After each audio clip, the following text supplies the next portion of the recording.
सुप्रभात सज्जन श्रोते हो.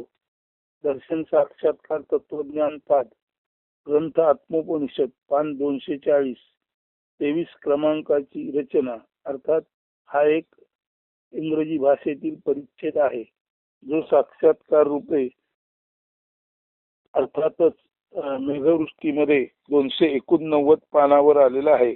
आणि या 289 पानावर हा जेव्हा साक्षात्कार रूपे इंग्रजीतील चिंतन रूपे मजकूर उमटला तो ती जी तारीख होती ती तारीख आपल्याला सांगतो म्हणजे आपल्या लक्षात येईल किती पूर्वीच ह्या गोष्टी सुचलेल्या आहेत.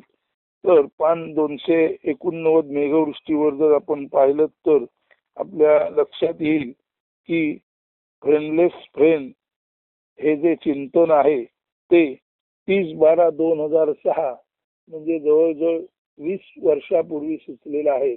तर 30/12/2006 फ्रेंडलेस फ्रेंड हे मेघवृष्टी या ग्रंथात आलेले जे चिंतन आहे तेच आत्मोपनिषद मध्ये पान 240 वर दर्शन तत्वज्ञान साक्षात्कार पाठ क्रमांक 23 ची रचना फ्रेंडलेस फ्रेंड म्हणून पुन्हा मुद्रित केलेला आहे. आपल्याजवळ आत्मोपनिषद किंवा मेघवृष्टी यापैकी कुठलंही पुस्तक असेल तरी हे आपणाला चिंतन वाचता येईल. किमान पक्षी आता जे आपल्या ते चिंतन आपल्या पुढे जे उलगडत आहे तो इंग्रजी मधून जसं आलं तसं वाचत आहे तिकडे नीट लक्ष द्या.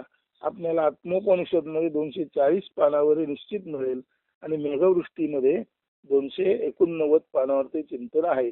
फ्रेंडलेस फ्रेंड ऐका. I am a friendless friend of all. I means the infinity, the origin of all, from where everything comes up and above, spreading all over. Can you be friends with the infinity? Please don't jump to any conclusion. Be calm and quiet, but active. Be serious in your search, in your meditation, and perhaps you may come up with the beauty. Who knows?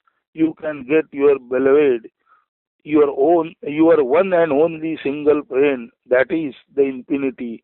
But then, how can you remain there in the realm of truth, that because where you are not, that is there. Your small eye enters the capital I. A droplet of salt enters in the ocean. Now you are the capital, the treasure, the ocean means the that.